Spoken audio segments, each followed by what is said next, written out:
Dalam nama Bapa, Putra, Roh Kudus. Amin. Shalom saudara-saudara, kembali lagi bersama dengan saya, Romualdo Tulungalu, di channel Nasrani Indonesia. Terus membahas tentang agama, sains, dan juga sejarah. Saudara-saudara, di topik kali ini saya akan membahas tentang menjelaskan konsep Trinitas dari sisi sejarah, ya. Memahami perbedaan konsep Trinitas di jemaat awal dengan ajaran Oneness, khususnya dalam hal hubungan Bapa dan Anak.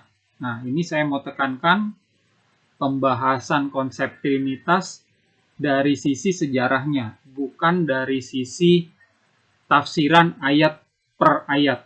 Ini perlu dipahami karena materi yang akan saya sampaikan ini sangat-sangat berbeda. Ya, oke. Next ya.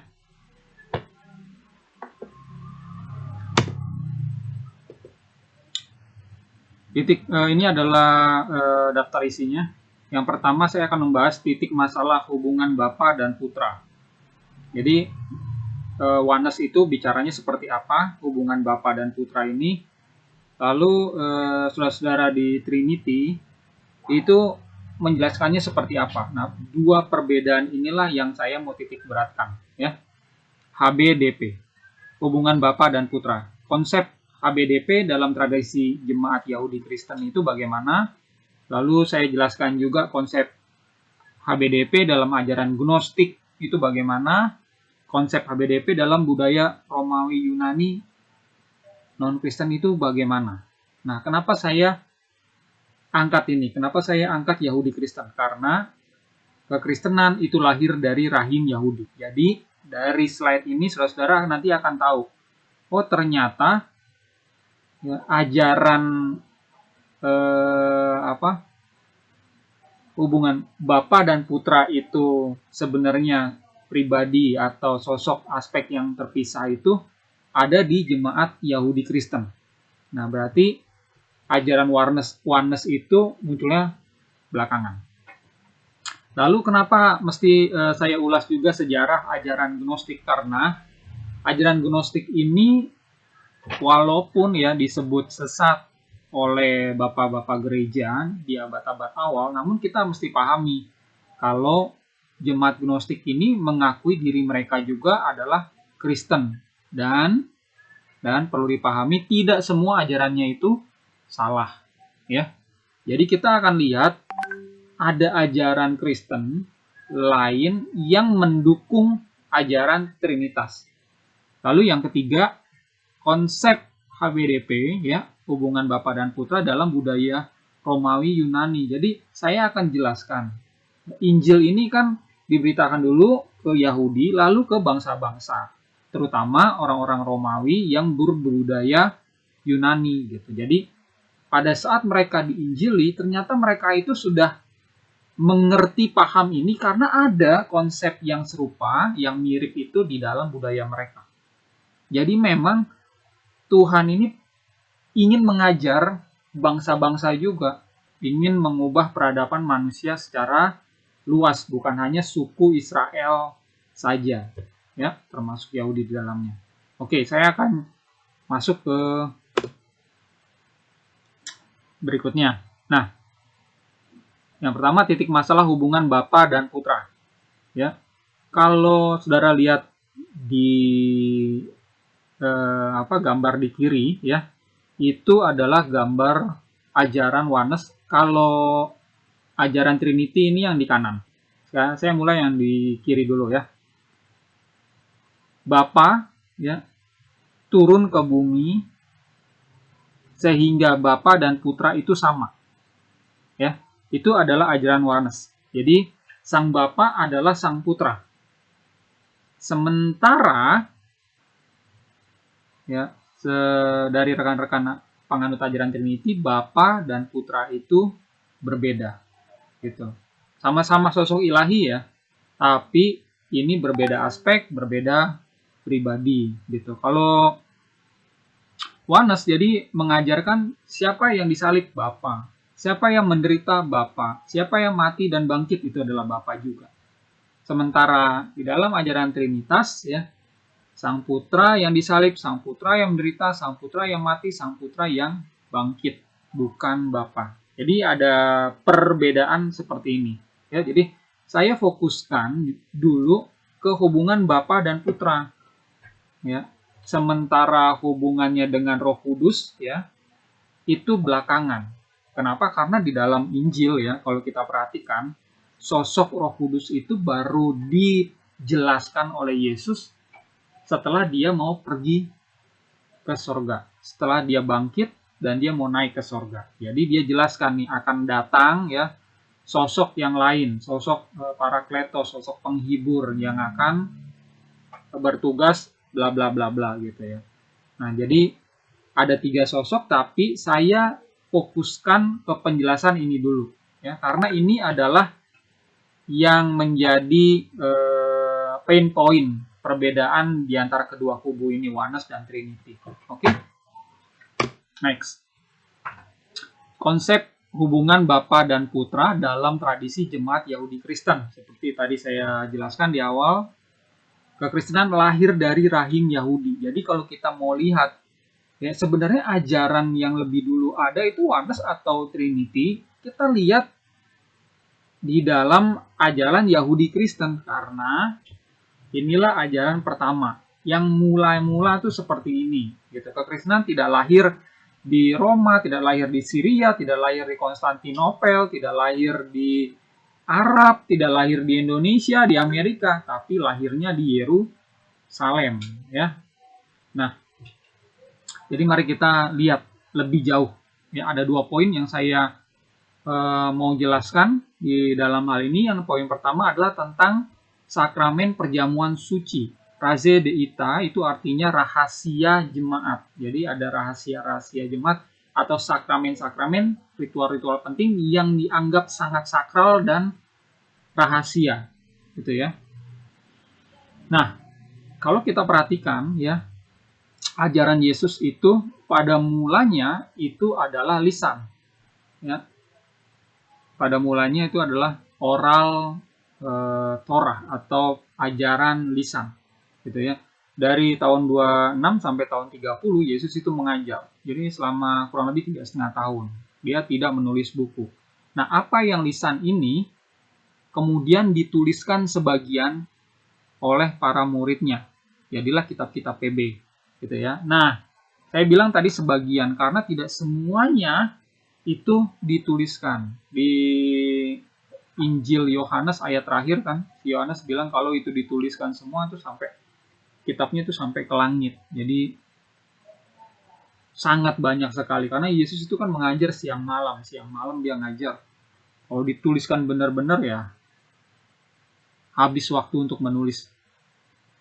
Oke. Saya fokus dari antara banyaknya sakramen atau banyaknya pengajaran lisan, ada yang ditulis menjadi kitab-kitab, tapi ada juga yang menjadi ritual-ritual. Salah satunya adalah perjamuan suci. 1 Korintus 11 ayat 23 ya. Di sana dijelaskan kalau ritual ini sebenarnya disusun oleh Yesus sendiri. Ya, sekitar tahun 30 Masehi. Nah, coba saya jelaskan dulu, saya bacakan dulu ya. 1 Korintus 11 ayat 23. Sebab apa yang telah kuteruskan kepadamu, telah kuterima dari Tuhan, yaitu Tuhan Yesus, pada malam waktu ia diserahkan, mengambil roti, dan seterusnya. Jadi, ya, si Paulus ini dan para rasul tentunya menerima pengajaran ritual ini itu dari Yesus sendiri, ya. Jadi step-stepnya itu Yesus sendiri yang tahu. Yesus sendiri yang mengajarkan formula ini, formula ritual ini. Ritual ini kalau saudara-saudara pelajari lebih jauh sebenarnya itu sudah dilakukan secara rutin biasa itu di komunitas Eseni Qumran. Ya. Makanya ada dokumen yang membahas tentang perjamuan roti dan anggur. Jadi ada perbedaan ya. Yesus ini tidak mengajarkan ajaran Musa lagi ya. Banyak yang digantikan. Nah, ajaran tentang pengorbanan itu digantikan menjadi ini perjamuan suci ini. Nah, saya jelaskan lebih jauh. Ya, yang dikurbankan adalah sang anak domba Allah atau sang putra, bukan sang bapa. Cek kurban di PL. Nah, saudara-saudara kalau perhatikan ya, apa yang ada di PB ya atau Yesus sendiri di PB itu adalah adalah penggenapan dari yang ada di dalam Torah Musa atau PL ini, perjanjian lama ini. Jadi kalau dulu jemaah Israel itu datang bawa domba ke bait suci, itu tujuannya adalah untuk pemulihan diri mereka kepada Sang Bapa. Ya, bagaimana bisa dipulihkan? Harus ada korban, harus ada darah yang tercurah. Makanya si domba itu disembelih, gitu ya. Jadi domba itu ya bukan Bapa.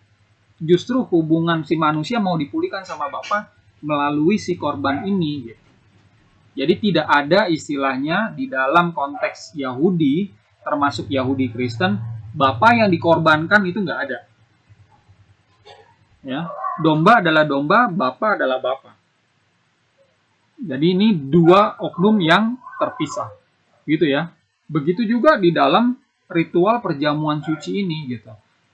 Yesus yang sudah mati, ya, lalu di apa yang ada di atas altar atau mezbah, ya, itu kan roti dan anggur. Roti itu adalah kalau sudah dikonsekrasi, dia itu menjadi tubuh dari Yesus.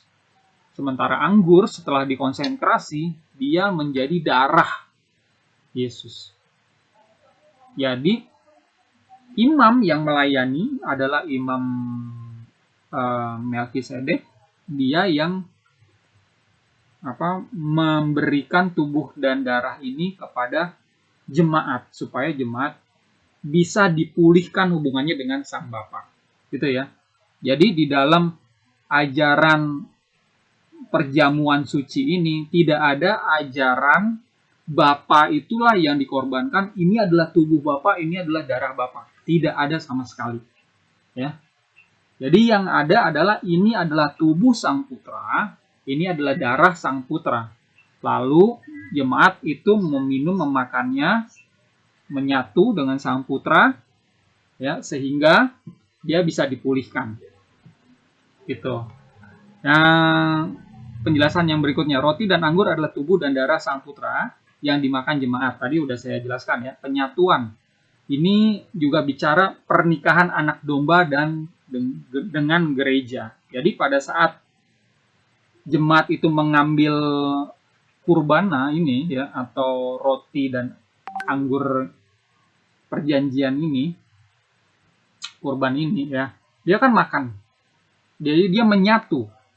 Nah, ini sebenarnya adalah gambaran dari pernikahan anak domba yang akan terjadi nanti pada saat Yesus datang kedua kali.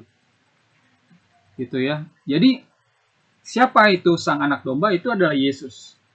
Ya. Dia adalah domba jantan. Sementara jemaatnya, gerejanya itu adalah kita semua, ya, pengikutnya. Nah, kita ini kalau di dalam perjamuan itu memakan tubuh dan darahnya. Jadi ada penyatuan, ya.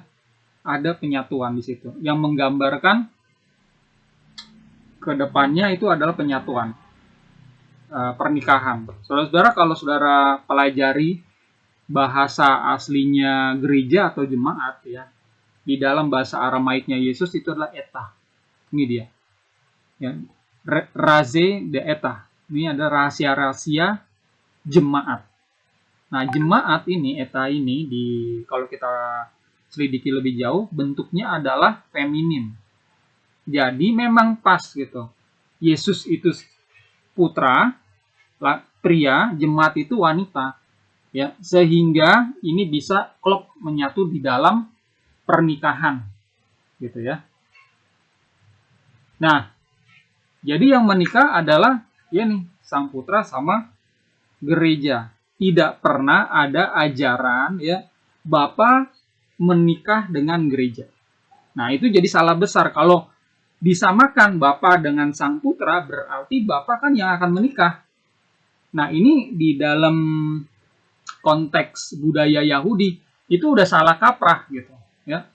Bapak inilah yang menikahkan anaknya dengan wanita lain. Itu di dalam konteks Yahudi.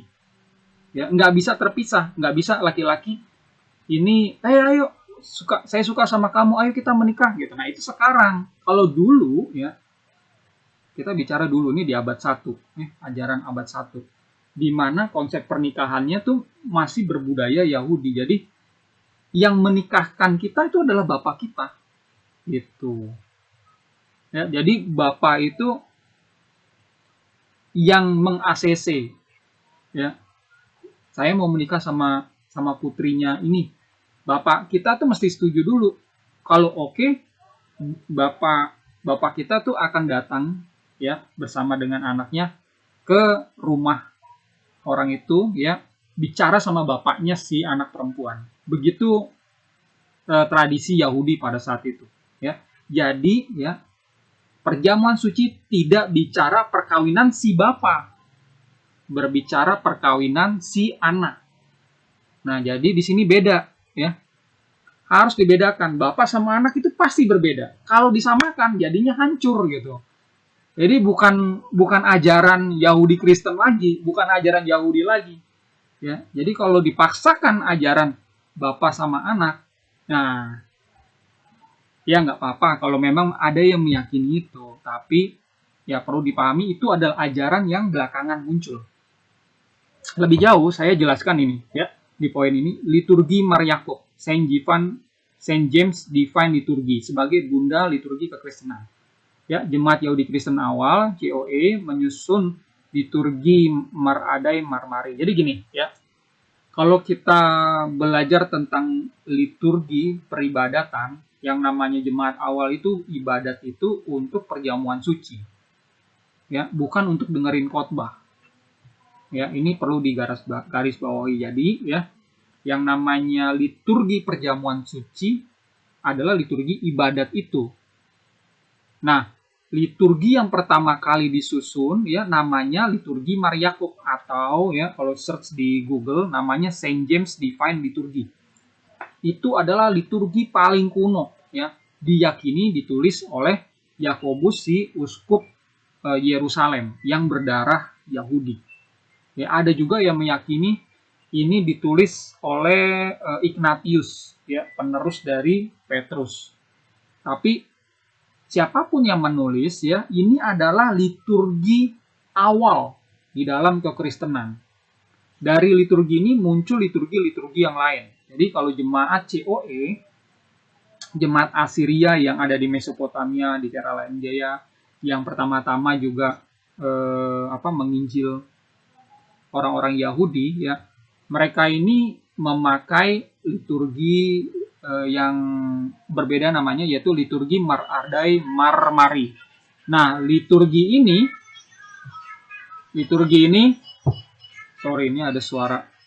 Liturgi ini sebenarnya sama seperti liturgi Mariakop, karena memang Mariakop inilah yang menjadi bunda atau pedoman awal di dalam membuat liturgi yang lain. Jadi kalau Kristen Ortodoks, ya, Roma Katolik, terus Syria, kalau Syria memakai Saint James ini, ya.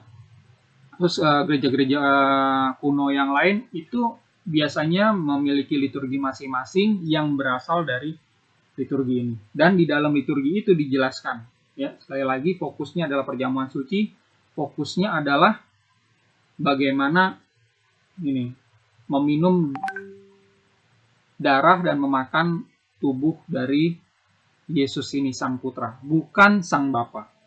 Oke? Jadi ada pemisahan. Next, saya bicara tetap di jemaat Yahudi Kristen, ya. Ini tentang ritual tanda salib. Kan kalau sebelum makan, tanda salib, sebelum pergi, nyetir mobil juga tanda salib biasanya. Kalau pemain bola itu kita sering nonton, ya, masuk ke dalam lapangan sepak bola tanda salib gitu, ya. Nah, ini memang tradisi kuno, ya. Jemaat-jemaat awal itu memang membuat ini gitu. Jadi keturunannya dari generasi-generasi terus melestarikannya sampai sekarang. Namun ada perbedaan di dalam tradisi ini di antara jemaat awal. Saya coba jelaskan dulu deh ya. Yang pertama, jemaat Yahudi Kristen ya COE ini membuat tanda salib seperti berikut. Dalam nama Bapa, kening, terus ke perut, Putra, Roh Kudus kanan, pundak kiri. Artinya apa? Nah, artinya nih Bapa ya di atas mengutus Sang Putra ke perut, ke bumi. Mengutus Sang Putra. Lalu bahu kanan itu keselamatan datang dari Yahudi ke bangsa-bangsa di kiri, gitu ya. Nah, saya mau tekankan dari atas ke bawah. Ini bukan berarti Bapa turun ke bumi, tapi Bapa mengutus Sang Putra ke bumi. Gitu. Jadi kalau tanya ke semua jemaat awal ya, itu pasti ngomongnya seperti itu. Bapa mengutus Sang Putra. Bukan Bapa turun ke bumi menjadi Sang Putra. Jadi Bapa sama dengan Sang Putra. Nggak pernah ada ajaran seperti itu. Ya. Yang membedakan ya, jemaat awal itu ada yang dari kanan dulu, ada yang dari kiri dulu. Gitu. Kalau jemaat Roma Katolik kan dari kiri dulu ya, ke kanan. Nah, kalau jemaat Yahudi Kristen Assyria ini atau Church of the East, COE ini dari kanan ke kiri. Jadi kalau mereka menuliskan aksara Aramaik itu dari kanan ke kiri, seperti aksara Semitik yang lain, gitu ya.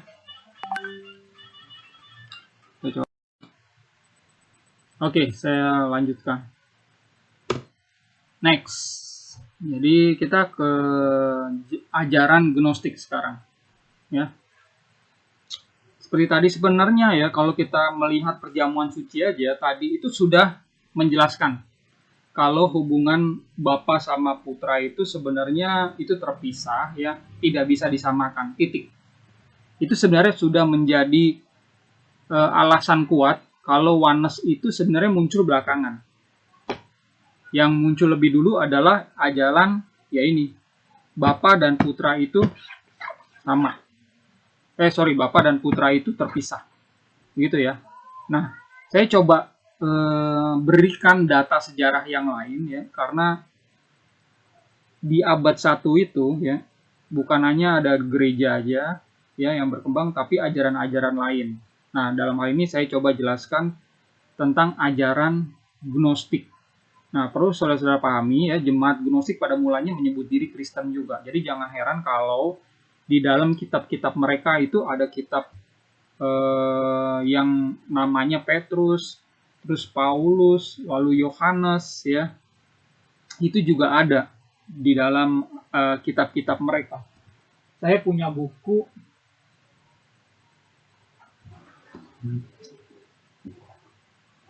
Oke. Ini bukunya ya, ada di ini di layar ya. Ini buku yang bagus ya, teman saya dari Semarang memberikannya ini kepada saya ya, Pak Andre. Ini appreciate banget, terima kasih buat bukunya. Jadi saya bisa memahami sejarah abad 1 itu lebih jauh ya. Ternyata ada jemaat Kristen yang unik ya. Nah, karena keunikannya itu ajarannya cukup berbeda dan dianggap menyimpang oleh gereja-gereja. Nah, ajaran Gnostik ini ya memiliki banyak kitab ya. Kitab-kitab itu ditulis di dalam bahasa Koptik yang diterjemahkan dari Yunani. Gitu ya. Ada banyak ya di dalam ini. Ada The Prayer of the Apostle Paul, terus Apocryphon James, Gospel of Truth, The Treatise of Resurrection, The Tripartite Tractate. Nah, ini yang akan saya ulas nanti. Ada The Treatise of Resurrection, Apocryphon John, Gospel Thomas, Gospel Phillips, Hypothesis of the Archon, dan yang lain-lain. Ini banyak sekali kitab-kitab ini dan menambah wawasan kalau kita mau belajar sejarah. Gitu. Nah, dalam hal membahas tentang Trinity ini, ternyata ya ajaran Gnostik ini nggak jauh beda sama ajaran kekristenan. Jadi juga ya menjelaskan ada Bapa, ada Putra, dan ada Roh Kudus. Ya, menjelaskan juga kalau Sang Putra ini adalah Yesus, menjelaskan kalau Yesus ini bangkit, dia sebelumnya mati, dan itu adalah hal yang real terjadi. Nah, mereka juga mengajarkan hal ini, gitu. Ya. Nah, khusus di sini ya, apakah jemaat Gnostik itu mengajarkan Bapa sama dengan Putra? Ternyata enggak. Ya. Kalau kita belajar kitab Tripartit Traktat, ya, atau traktat 3 bagian ini, di situ ada pasal yang menjelaskan tentang sosok Sang Bapa. Coba saudara bandingkan dengan kitab yang umat Kristen pegang, ya. Umat Kristen pegang itu nggak ada, ya, dari Kejadian sampai Wahyu pasal yang mengulas Sang Bapa semua, itu nggak ada. Sementara mereka ini punya. Jadi ini pengajaran yang unik. Jadi begitu kita pelajari, ya, ini seperti yang saya tulis, saya cantumkan, saya foto di sini, ya, The Father, Sang Bapa. Ya, ini sebenarnya ada 2 halaman lebih yang menjelaskan tentang sosok Sang Bapa. Jadi Bapa memang ada lebih dulu, ya, sebelum semuanya ada, sebelum adanya penciptaan. Dia tuh tidak berasal dari makhluk yang lain, ya, tidak diciptakan, tidak berasal dari manapun. Ada di dalam kekekalan. Dia itu ada, satu Sang Bapa. Namun uniknya, ya, begitu kita dalami lagi, ternyata Sang Putra itu ada di dalam Sang Bapa. Nah, ini ada penjelasannya, ya. Di sini, the one who has a son who subsists in him, dan seterusnya. Jadi Sang Putra itu ada di dalam Sang Bapa.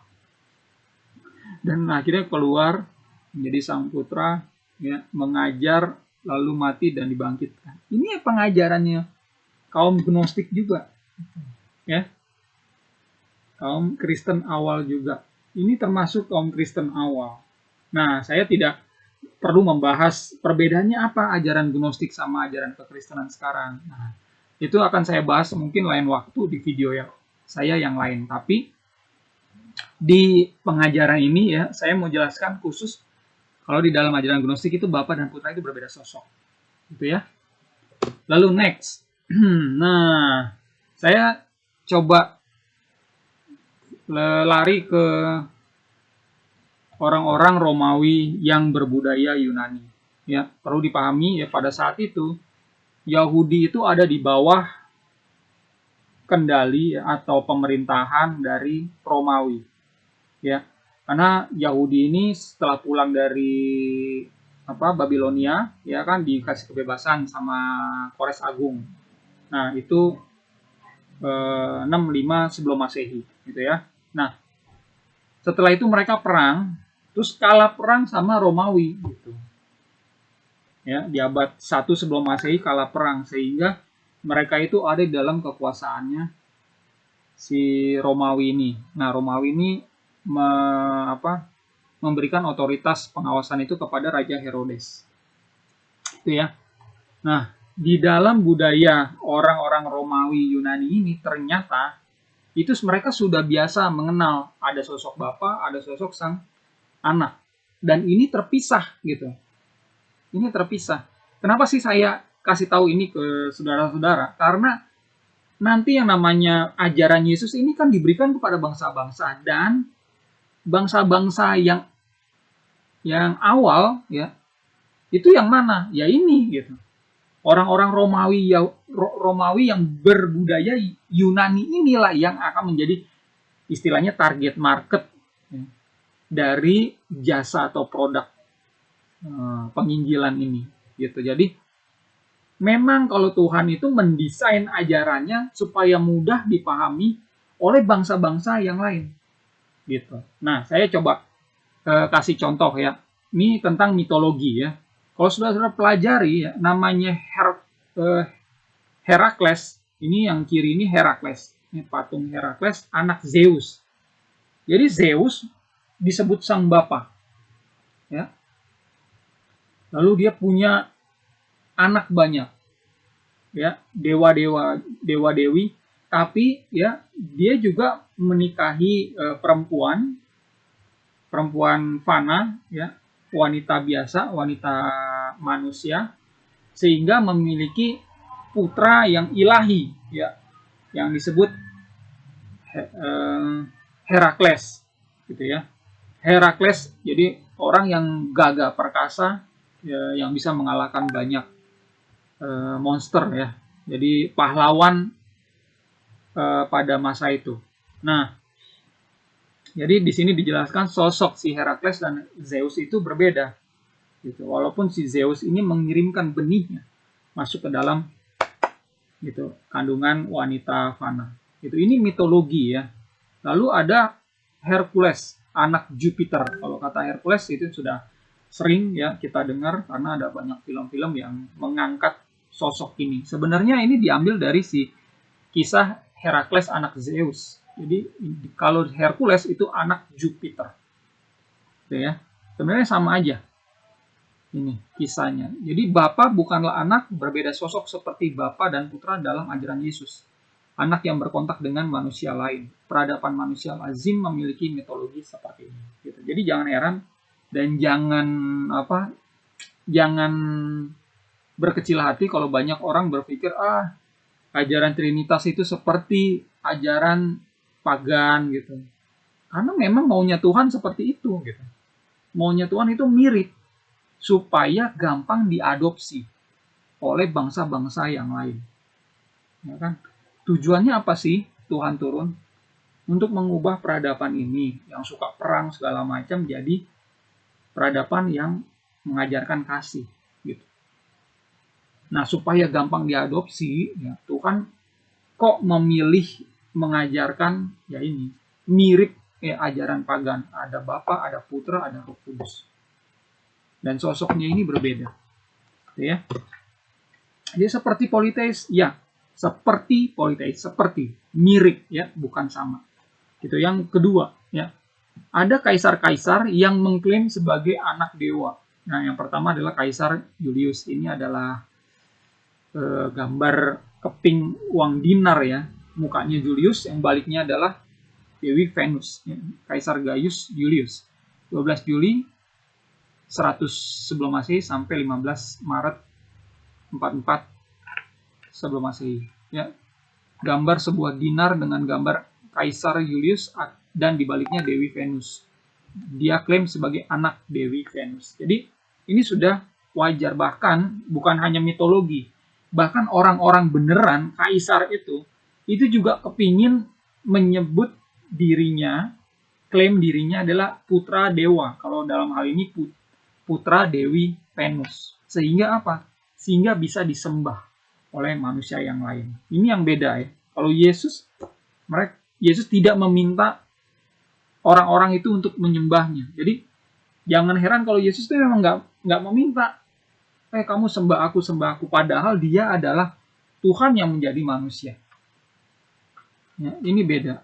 Kalau Yesus mengajarkan kerendahan hati, ini sebaliknya. Nah, yang berikutnya adalah Kaisar Augustus atau Octavian.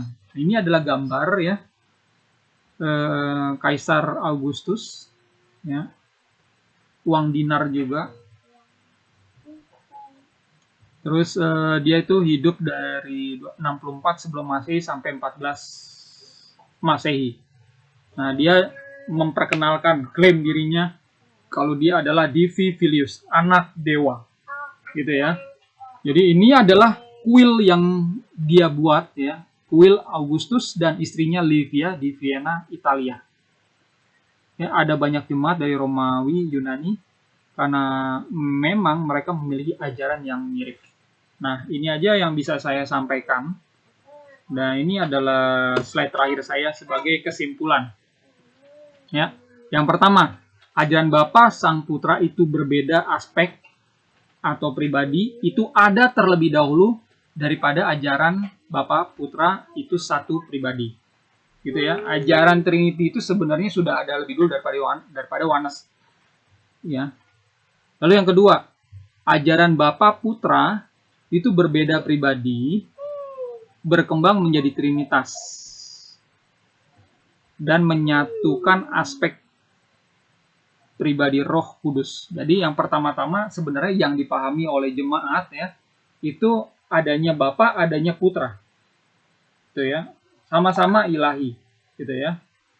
Lalu belakangan ada Roh Kudus. Jadi ada 3. Gitu. Tadinya 2, terus nyambung 3. Yang ketiga adalah ajaran Bapa Sang Putra itu berbeda. Itu sudah proven. Maksudnya proven itu ini sudah benar-benar nyata bisa menduplikasi jemaat. Ya. Jadi nggak perlu berkecil hati kalau dibilang, wah ini seperti ajaran pagan. Lalu akhirnya kita pindah keyakinan menjadi Oneness gitu ya. Sok ke Yahudi-Yahudian jadinya. Nggak perlu. Ya. Kalau Trinity ya Trinity, kita harus dengan bangga mewariskan dan melestarikannya ke generasi berikutnya. Kenapa? Karena sudah proven, sudah nyata. Kalau dengan ajaran ini ya, sejak abad 1 itu sudah bisa melipat gandakan jumlah jemaat. Gitu ya. Memang nyatanya seperti ini. Gitu. Kalau memang ada saudara-saudara Kristen yang menolak Trinitas ya, mau mengamini ajaran Oneness atau Unitarian, itu monggo, silakan. Tidak ada paksaan ya untuk meyakini ajaran Trinitas ini. Namun sekali lagi ya, video paparan saya ini tidak membahas tafsiran ayat-ayat ya. Kalau tafsiran ayat-ayat itu kan semua juga bisa ya. Ya Muslim bisa, ya ada ya satu sekte baru ya, Lia Eden itu yang mencampur Kristen sama Islam, dia juga bisa gitu. Ya, comot-comot ayat terus dijelaskan, diformulasikan ajaran baru dari tafsiran ayat-ayat tersebut. Semua juga bisa gitu. Ya, jadi saya menghindari debat kusir tentang tafsiran ayat. Satu ayat ini artinya bisa 10 makna. Ditambah lagi dengan ayat yang lain. Nggak bisa selesai. Ya. Yang bisa selesai kalau kita belajar sejarah mana lebih dulu. Dan ini adalah bukti kalau ajaran Oneness munculnya belakangan. Itu aja dari saya. Kalau ada pertanyaan, silakan saudara-saudara bisa bertanya di bawah video ini atau saudara-saudara bisa kontak saya. Terima kasih. Shalom.